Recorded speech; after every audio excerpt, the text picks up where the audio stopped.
जय हिंद साथियों, स्वागत है आपका self study classes with Sumit Jain YouTube channel में। दोस्तों आज के वीडियो में हम पढ़ने वाले हैं नई कविता से संबंधित महत्वपूर्ण रचनाएं। अभी तक दोस्तों हमने आदिकाल, भक्ति काल, रीति काल, है ना, आधुनिक काल में भारतेंदु योग, द्विवेदी योग, छायावाद, प्रगतिवाद, प्रयोगवाद और अब हम पढ़ने वाले नई कविताएं की। ठीक है, तो सभी लोग वीडियो को लाइक करेंगे। जिन भी साथियों ने अभी तक चैनल को सब्सक्राइब नहीं किया वो सब्सक्राइब करके बेल आइकन को जरूर दबाएंगे। ठीक है, तो स्टार्ट करेंगे दोस्तों आज का ये वीडियो। और दोस्तों जो भी साथी अभी तक व्हाट्सएप ग्रुप से नहीं जुड़े हैं वो 9098609291, ठीक है, इस नंबर से आप जुड़ सकते हैं और वीडियो को लाइक और शेयर आपको अवश्य करना है। ठीक है, आज का दोस्तों आपका पहला प्रश्न है कि सीढ़ियों पर धूप में के रचनाकार कौन है। 4 विकल्प हैं आपके पास, 2 सेकंड में उत्तर आपको बताना होता है। और मैंने आपको कई बार याद करवाया है दोस्तों कि बोले सर सीढ़ियों पर धूप में क्यों खड़े हो, तो कहा कि मैं खड़ा हूं, मेरी तो रघुवीर सहाय करते हैं। क्या करते हैं? रघुवीर सहाय करते। मैं सीढ़ियों पर धूप में खड़ा हूं, मुझे कोई दिक्कत नहीं, मेरी तो रघुवीर सहाय करते हैं। तो इसके रचनाकार कौन होंगे? रघुवीर सहाय करते हैं। बोले सीढ़ियों पर धूप में खड़े हैं तो रघुवीर सहाय करते हैं, तो रघुवीर सहाय की रचना हो जाएगी, यानी आ नंबर आपका बिल्कुल सही हो जाएगा। ठीक है, नेक्स्ट है आपका संशय की एक रात की रचनाकार कौन है। कई बार एग्जाम में पूछी गई दोस्तों। 4 विकल्प 2 सेकंड में आपको उत्तर करके चयन करके बताना है। फिर मैं आपको बता देता हूं कि संशय की एक रात में नरेश मेहता आए। संशय की एक रात में नरेश मेहता आए, ये आपकी ट्रिक है याद करने की। तो संशय की एक रात ये नरेश मेहता की रचना हो जाएगी, यानी कि आपका जो विकल्प नंबर सी है वो आपका बिल्कुल सही हो जाएगा। संशय की एक रात में नरेश मेहता आए, ठीक है, सी नंबर बिल्कुल सही है। नेक्स्ट है आप दोस्तों हम तुम की रचनाकार कौन है। हम तुम 4 विकल्प हैं, 4 में से आपको चयन करना है। और मैं आपको बता दूं एक गाना आपने सुना होगा, हम तुम एक एक कमरे में बंद हो, सुना है ना। तो दोस्तों क्या कुंवर लोग, आजकल के जो कुंवर लोग हैं, कुंवर, वो चाहते हैं कि हम तुम एक कमरे में बंद हो। तो यहां पर रचना है आपकी हम तुम, और कौन चाहते हैं? कुंवर लोग, तो कुंवर नारायण की हो जाएगी, कुंवर नारायण, यानी डी नंबर आपका बिल्कुल सही हो जाएगा।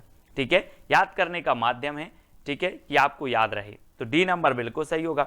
नेक्स्ट दोस्तों संसद से सड़क तक की रचनाकार कौन है।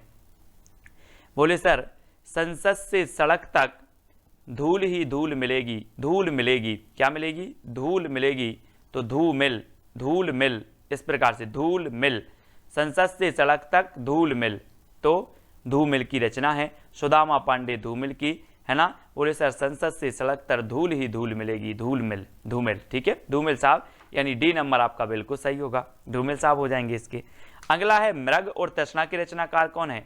4 विकल्प हैं दोस्तों। मृग की तृष्णा किसे हो गई थी? बोले भगवान श्री राम को, हरि को, है ना, उसे हरि बोलेंगे, उन्हें मृग की तृष्णा हो गई, वो मृग के पीछे पीछे भाग रहे थे। चित्र में देखो तो मृग तृष्णा हो गई थी हरि को, भगवान को, श्री राम को, है ना। तो हरि को हो गई तो हरि नारायण व्यास, हरि नारायण व्यास, यानी डी नंबर आपका बिल्कुल सही होगा। बोले हरि को क्या हो गई थी? मृग की तृष्णा, तो हरिनारायण व्यास की ये रचना है, बहुत ही बढ़िया रचना मानी जाती है और पूछी भी जाती है। ठीक है, नेक्स्ट है सूर्य का स्वागत की रचनाकार कौन है। 4 विकल्प हैं दोस्तों, आपको उत्तर बताना है। इससे पहले कि अगर आपने वीडियो नहीं देखी है तो वीडियो जरूर बताना है। सूर्य का स्वागत कौन कर रहा है? रघुवीर सहाय, दुष्यंत कुमार, सुदामा पांडे धूमिल। ये दुष्यंत कुमार 2 जगह है, तो आप 2 में से एक कोई भी उत्तर बता देंगे कि सर सूर्य का स्वागत दुष्यंत कुमार करेंगे। कौन करेंगे सूर्य का स्वागत? दुष्यंत कुमार। ठीक है दोस्तों, जो भी साथी ज्वाइन मेंबर बनना चाहते हैं चैनल के, वो ज्वाइन मेंबर बन सकते हैं और ज्वाइन व्हाट्सएप ग्रुप में जुड़ सकते हैं। ठीक है, वहां पर आपको पीडीएफ आदि स्टडी मटेरियल प्रेषित किया जाता है। आपका कमेंट जो है सबसे ज्यादा हाईलाइट होते हैं, आपको तिरंगा इमोजी भी दिया जाता है। ठीक है, तो सूर्य का स्वागत दुष्यंत कुमार की रचना हो जाएगी। जागते रहो की रचनाकार कौन है? आपने देखा होगा भारत में जो पहरा देते हैं वो कहते हैं जागते रहो, कहां पर? भारत में, तो कौन होंगे? भारत भूषण अग्रवाल। बोले सर भारत में जो पहरा देते हैं वो बोलते हैं जागते रहो, कहां पर? भारत में, तो भारत भूषण अग्रवाल की रचना होगी कौन सी? जागते रहो। ठीक है, अब आपसे कभी पूछा जाएगा कि जागते रहो की रचनाकार कौन है, आप बोलना कि जागते रहो पहरा देते हैं भारत में, है ना, तो ये बोलते हैं जागते रहो। ठीक है, इस प्रकार से। अगला है आत्महत्या के विरुद्ध के रचनाकार कौन है? आत्महत्या के विरुद्ध, तो दोस्तों आत्महत्या के विरुद्ध रघुवीर सहाय नहीं करेंगे, है ना, सहाय, रघुवीर सहाय, बोले आत्महत्या के विरुद्ध रघुवीर सहाय करते हैं, आत्महत्या के पक्ष में नहीं करते। ठीक है, तो आत्महत्या के विरुद्ध रघुवीर सहाय की रचना है, यानी कि आपका जो ए नंबर है वो इसको याद रख लेना, ए नंबर। ठीक है, आत्महत्या के विरुद्ध रघुवीर सहाय। ठीक है, आत्महत्या के विरुद्ध रघुवीर सहाय, धूप में, है ना, सीढ़ियों पर धूप में रघुवीर सहाय, इनको याद करेंगे। ये पूछी जाती रचना। परिवेश के रचनाकार कौन है? दोस्तों आपने प्राचीन काल में पढ़ा होगा कि राजा महाराजाओं के पास कुंवर होते थे, बोले कुंवर हुए हैं, है ना, कुंवर हुए हैं, तो वो कुंवर को बहुत अच्छा परिवेश देते थे। क्या देते थे? परिवेश। किसको? कुंवर को। कुंवर को राजा महाराजा परिवेश देते थे, तो रचना परिवेश किसकी हो जाएगी? किसकी होगी? कुंवर नारायण की। किसकी? कुंवर नारायण की, यानी कि आपका जो विकल्प नंबर ए है वो बिल्कुल सही हो जाएगा। बोले कुंवर का परिवेश, कुंवर का परिवेश, ऐसे याद रखेंगे। ठीक है, अगला है दोस्तों मछली घर के रचनाकार कौन है? आपने पढ़ा होगा पहले कि बोले मछली जल की रानी है, जीवन उसका पानी है, बच्चे पढ़ते ना, अपन ने भी पढ़ा है बहुत। और मछली की रचना, मछली घर के जो रचनाकार हैं, और इसको याद करने की ट्रिक है, मछली घर में विजय देव पकड़े गए। कौन पकड़े गए? विजय देव पकड़े गए, तो मछली घर रचना हो जाएगी विजय देव नारायण शाही। मछली घर में विजय देव पकड़े गए, तो विजय देव नारायण शाही, यानी डी नंबर आपका बिल्कुल सही होगा। ठीक है, डी नंबर। अगला है दोस्तों आपको चांदनी और चुनर की रचनाकार कौन है? 2 सेकंड में आपको उत्तर बताना है, और इसका बिल्कुल सही आंसर हो जाएगा। कौन है चांदनी और चुनर? शकुंत माथुर। शकुंत माथुर, यानी कि शकुंत माथुर ने चांदनी की चुनर ओढ़ी। किसने? शकुंत माथुर ने चांदनी की चुनर ओढ़ी, तो चांदनी और चुनर की रचनाकार होंगे शकुंत माथुर। इस प्रकार से याद रखेंगे। क्या बोलोगे अब? कि शकुंत माथुर ने चांदनी की चुनर ओढ़ी। ठीक है, इस प्रकार से। नेक्स्ट है नाव के पांव के रचनाकार कौन है? दोस्तों आपने देखे नाव के पांव? बोले सर नहीं देखे, तो ये किसने काट दिए? जगदीश ने। कोई जगदीश नाम का लड़का है, उसने नाव के पांव काट दिए। बोले सर जगदीश ने नाव के पांव काट दिए, तो क्या हो जाएंगे? नाव के पांव के रचनाकार होंगे जगदीश गुप्त। कौन होंगे? जगदीश गुप्त। किसने काट दिए नाव के पांव? जगदीश ने। ठीक है, तो नाव के पांव रचना किसकी होगी? जगदीश गुप्त की हो जाएगी, यानी सा नंबर आपका बिल्कुल सही हो जाएगा। ठीक है, मुक्ति प्रसंग कंकावती के रचनाकार कौन है? बहुत ही बढ़िया प्रश्न है दोस्तों। और मुक्ति प्रसन्न और कंकावती ये 2 रचनाएं हैं, और ये 2 रचनाएं किसकी हैं? तो वो हैं राजकमल चौधरी। राजकमल चौधरी की मुक्ति का प्रसंग कंकावती से पूछो, है ना। राजकमल की मुक्ति का प्रसंग किससे पूछो? कंकावती से। तो राजकमल से हो जाएगा आपका राजकमल चौधरी, मुक्ति से हो जाएगा मुक्ति प्रसंग, कंकावती से कंकावती। तो राजकमल की मुक्ति का जो प्रसंग है वो किससे पूछो? कंकावती से पूछो। मुक्ति का प्रसंग कंकावती से पूछो। किसकी? राजकमल की। ठीक है, तो राजकमल चौधरी। अगला है दोस्तों बांसुरी जल गई की रचनाकार कौन है? बांसुरी जल गई और जलकर क्या हो जाएगी? धूल में मिल गई। बांसुरी जल गई और धूल में मिल गई, तो कौन होंगे रचनाकार? धूल में मिल गई तो धूमिल, है ना, धूमें मिल। बांसुरी जल गई धूल में मिल गई, तो धूमिल। याद रख लेना इस प्रकार से। बोले सर बांसुरी जल गई धूल में मिल गई, यानी कि धूमिल, पांडे धूमिल। ठीक है, संसद से सड़क तक धूमिल ही धू ही मिलेगी, धूमिल। संसद से सड़क तक धूमिल, बांसुरी जल गई धू में मिल गई, है ना, तो धूमिल। इस प्रकार से। अगला देखो अनुपस्थित लोग के रचनाकार कौन है? अनुपस्थित लोग, आपको पता है दोस्तों भारत के लोग बहुत अनुपस्थित होते हैं। आज के वीडियो में भी बहुत सारे लोग भारत के जो हैं अपने, वो सब अनुपस्थित हैं, है ना। तो अनुपस्थित लोग कहाँ के होते हैं? भारत के वो होते हैं सर, तो भारत भूषण अग्रवाल, भारत भूषण अग्रवाल, है ना, क्योंकि भारत के लोग क्या होते हैं? अनुपस्थित होते हैं। तो भारत से भारत भूषण अग्रवाल की रचना हो जाएगी अनुपस्थित लोग। ठीक है, अगला है दोस्तों उठे बादल झुके बादल। उठे बादल और झुके बादल का हमें क्या नापना है? व्यास। उठे बादल और झुके बादल का व्यास नापना है, तो इसके रचनाकार कौन होंगे? हरि नारायण व्यास। अब मैं आपसे कहूंगा कि उठे बादल और झुके बादल का व्यास नाप कराओ, तो आप व्यास नाप कराओगे। बोले सर हरि नारायण व्यास, उठे बादल झुके बादल। ठीक है, इस प्रकार से और उत्तर आपका हो जाएगा विकल्प नंबर सी और सा नंबर आपका बिल्कुल सही होगा। ठीक है, अगला है कुआनो नदी की रचनाकार कौन है?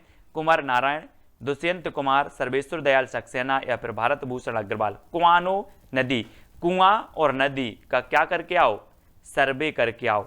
मैंने कहा कि अपने क्षेत्र में, अपने राज्य में कितने कुआं हैं, कितनी नदी हैं, सर्वे करके आओ। तो कुआनो नदी किसकी हो जाएगी?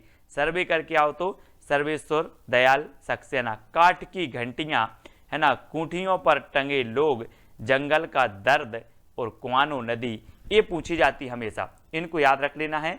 तो है ना, कौन कौन सा? जंगल का दर्द, काठ की घंटियां, ठीक है, और एक और है दोस्तों खूंटियों पर टंगे लोग। ये रचनाएं हमेशा आती हैं सर्वेश्वर दयाल सक्सेना की। बकरी भी इन्हीं की है दोस्तों, एक बकरी रचना है, बकरी। ठीक है, माया दर्पण की रचनाकार कौन है? कुंवर नारायण, दुष्यंत कुमार, श्रीकांत वर्मा या फिर भारत भूषण अग्रवाल। माया दर्पण, है ना, बोले सर माया के दर्पण में श्रीकांत वर्मा बन गए, है ना, माया के दर्पण में श्रीकांत वर्मा बन गए, याद रख लेना है आप। माया के दर्पण में श्रीकांत वर्मा बन गए, वर्मा बन गए, तो श्रीकांत वर्मा की रचना हो जाएगी कौन सी? माया दर्पण। माया के दर्पण में श्रीकांत वर्मा बन गए। ठीक है, इस प्रकार से। अगला है मिट्टी की बारात के रचनाकार कौन है? दोस्तों यहां पर जो विकल्प दिए हैं, इन विकल्प के अनुसार बताना है, नहीं तो अमृतलाल लांगर की भी रचना मिट्टी की बारात, शिवमंगल से सुमन की रचना भी मिट्टी की बारात है। और मिट्टी की बारात किसकी है? त्रिलोचन, त्रिलोचन की है। और त्रिलोचन आपको पता है शंकर जी को त्रिनेत्र कहा जाता है, त्रिनेत्र, जिनके 3 लोचन हैं उन्हें त्रिनेत्र भी कहा जाता है। और शिव भी आता है, शिव, तो शिव से शिवमंगल से सुमन की है मिट्टी की बारात, और यहाँ पर त्रिलोचन आ रहा है तो त्रिलोचन की भी मिट्टी की बारात है। इसको याद रख लेंगे, यानी कि आपका सा नंबर बिल्कुल सही हो जाएगा। ठीक है, अब अगला दोस्तों, बोलने दो चीड़ को, बोलने दो चीड़ को, ये कौन बोलेगा? कौन बोलेगा? कोई भिखारी बोलेगा कि राजा बोलेगा? है ना, राजा कुर्सी पर बैठता है ऊंचे और बोलता है कि बोलने दो चीड़ को, बोलने दो चीड़ को। तो बोलने दो चीड़ को बोला है नरेश। कौन बोला है? नरेश बोल रहा है, तो नरेश मेहता, है ना, कोई नरेश है और वो बोल रहा है कुर्सी पर, ऊंची कुर्सी पर बैठा है, बोल रहा है बोलने दो चीड़ को, नरेश मेहता, बोलने दो चीड़ को, नरेश मेहता। और सा नंबर आपका बिल्कुल सही हो जाएगा। नेक्स्ट है एक पतंग अनंत में की रचनाकार कौन है? एक पतंग अनंत में। और दोस्तों आपको पता है कि जो वाजपेयी जी, अटल बिहारी वाजपेयी जी थे, वो भी एक कैसे थे? एक पतंग थे, है ना, पूरे भारत में उनका क्या था? वर्चस्व था, पूरे विश्व में था। ठीक है, और इन्होंने संयुक्त राष्ट्र में सबसे पहले क्या? हिंदी में भाषण भी दिया था। तो एक पतंग थे वाजपेयी जी, जो कहाँ चले गए? अनंत में चले गए, अनंत में। ठीक है, तो एक पतंग अनंत में, कौन? वाजपेयी, यानी कि अशोक वाजपेयी। और सा नंबर आपका बिल्कुल सही होगा, अशोक वाजपेयी। ज्ञात से अज्ञात की ओर हम याद करते हैं, पढ़ते हैं। ठीक है, अब दोस्तों अगला जो आपको प्रश्न है जिसका उत्तर आपको बताना है, कागज के फूल किसकी रचना है? कुंवर नारायण की, दुष्यंत कुमार की, अशोक वाजपेयी या फिर भारत भूषण अग्रवाल की। ये 4 रचनाएं हैं, 4 विकल्प हैं, इनमें से आपको चयन करके बताना है कि ये रचना किसकी है।